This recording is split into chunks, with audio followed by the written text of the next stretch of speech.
Where 2021 was very light on new open world games, we of course got Far Cry 6 and Forza Horizon 5 as the big ones at the end of the year, and you can totally count Biomutant as well, but these three titles fall pale in comparison to what 2022 has to offer. I would argue that in February we already have more interesting and exciting new worlds to explore, but in this video I want to look at the full year and what we can expect in terms of open world games, with maybe some titles you did not see coming. Let's start with one that might not immediately jump out, but that I do think could be interesting, and that is Redfall, the brand new game from Arcane, but then the dev team behind Prey from 2017, while you of course also have the Deathloop and Dishonored team. We only got the cinematic trailer so far, where we saw multiple characters with their own abilities fighting vampires, and while not much else is officially known, there was a playtest leak that revealed the core gameplay loop. One tester described the game as an open world hero-based looter shooter with co-op and solo play, with various forms of missions around the world, as well as fast travel and safe houses.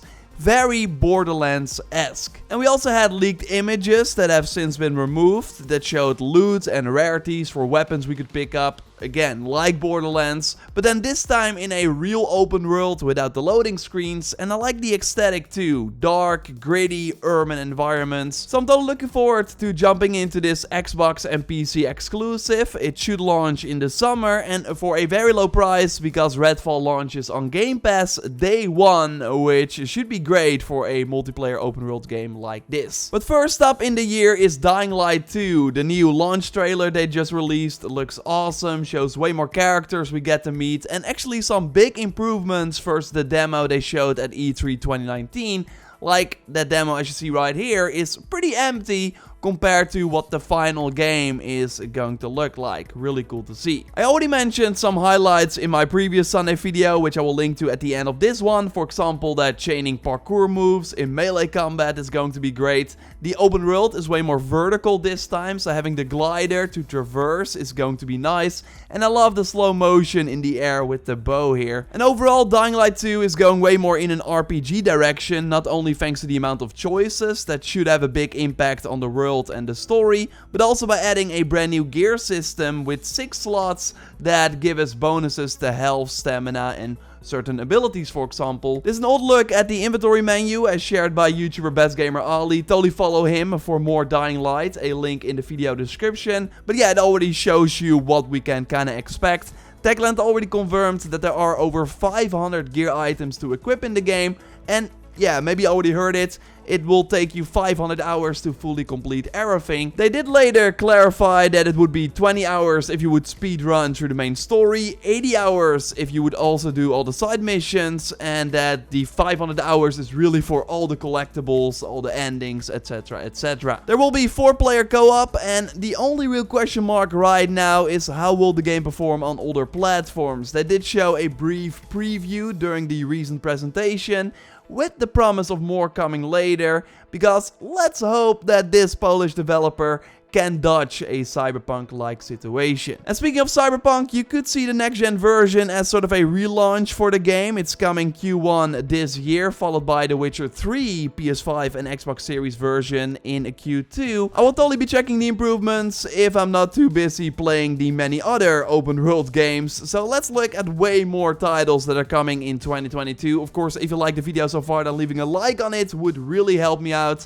And subscribe, because every Sunday I do a big video like this, going over recent gaming trends and more. Most open world games on this list are coming to both generations of consoles, but Avatar: Frontiers of Pandora from Ubisoft is only planned for PlayStation 5, Xbox Series and PC, likely around November, December, as the second movie is currently planned for December 16th, 2022. The biggest surprise is that while it's made with the Division 2 Snowdrop engine, the game will be first person instead, similar to Far Cry. while I would imagine that flying on the back of a Banshee will be in third person. And thanks to the focus on next-gen hardware, we should expect ray tracing, but also better distance rendering while flying high, so the world should still look beautiful from the sky. But maybe more interesting is the improved AI. The devs mentioned that for the big creatures, whenever they are calm, they would obviously walk around trees and things like that. but when they are fleeing or attacking you or whatever, they will just go straight through the bamboo and other vegetation and just completely destroy it. We of course have to see it in action, but I totally expect to see more during E3 or before that, as it's Ubisoft's big game for the holiday season. Although I'm still holding my fingers crossed for something Assassin's Creed related for the 15th year anniversary of the franchise, which is at the end of 2022. A remake of the first game would of course be amazing, although high chance that they will just focus on Valhalla this year with Dawn of Ragnarok, and likely another major expansion for the game in summer 2022. The voice actor of Mil Eivor was at least spotted in the voice booth again, while he's already done with his work for Dawn of Ragnarok, so this either for more free content or that second big DLC. I'm really curious how Gotham Knights will shake out. I think the 2-player co-op game where we choose between Nightwing, Batgirl, Robin and Red Hood looks great, but the rollout so far has been weird, as we've only seen a reveal at the first DC Vendome with a small new look a year later at the second DC Vendome event. The promise of a Gotham City to explore, different characters with their own abilities and multiple familiar villains to fight sounds appealing, especially with the focus on the Court of Owls we have not really seen prominently featured in a big game yet. So I really hope that the next time they talk about the game, they also have a release date, which is then like 2 months later, because the waiting game is not really helping the anticipation.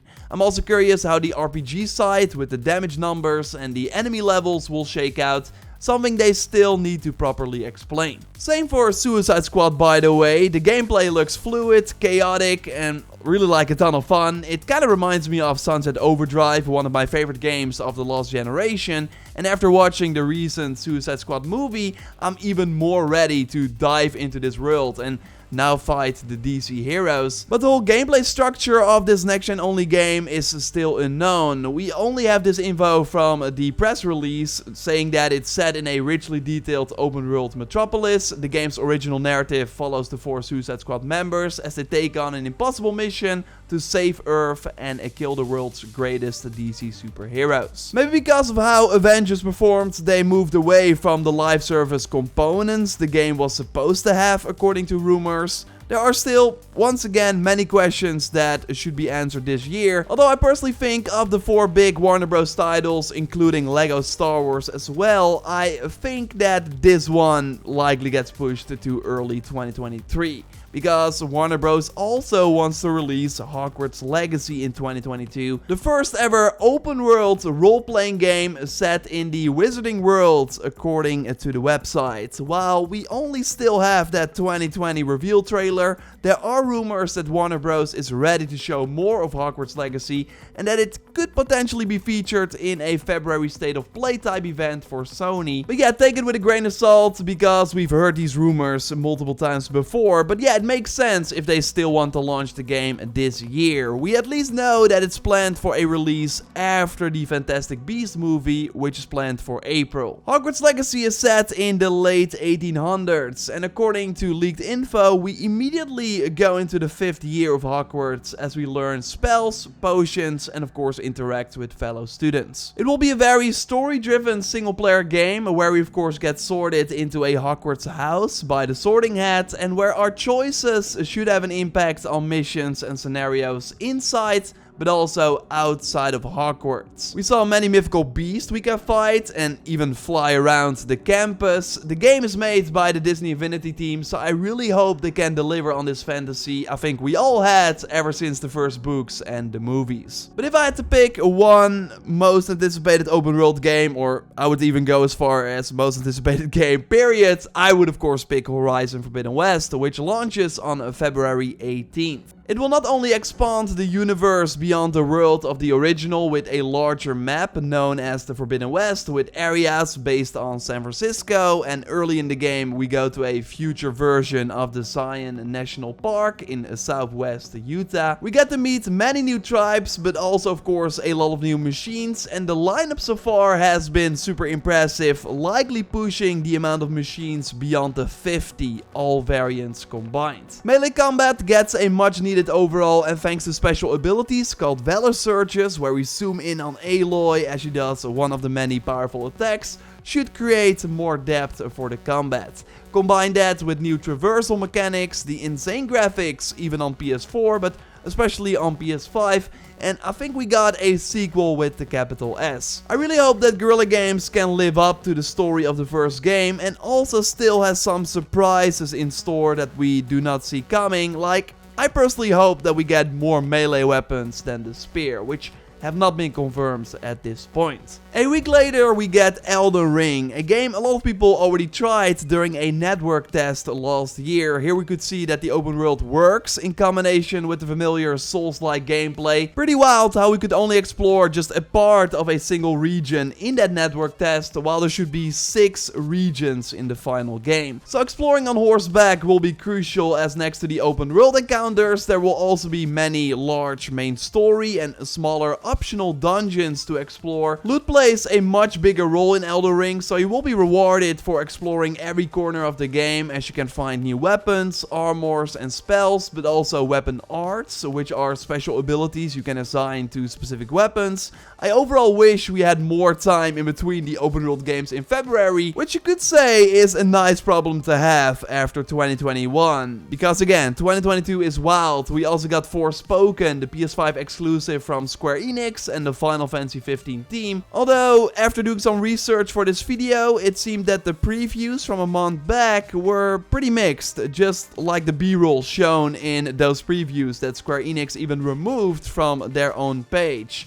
It totally looks bland and really not as good as the many trailers we've seen for the title. Forspoken should be out on May 24th, so they still have some time, because I do think that the infamous meets Final Fantasy premise could be cool if executed correctly. Although maybe they will delay it to incorporate some of the feedback they received. We will have to wait and see. We already got one big open world delay. Stalker 2 was supposed to launch in April, but is now pushed to December 8th. And I think the game looks promising. It's set in an alternative historical version of the nuclear blast zone of the Chernobyl reactor in Ukraine. A cool feature includes on-the-fly weapon modding as we fight humans and mutant enemies, and it will also launch on Game Pass day 1.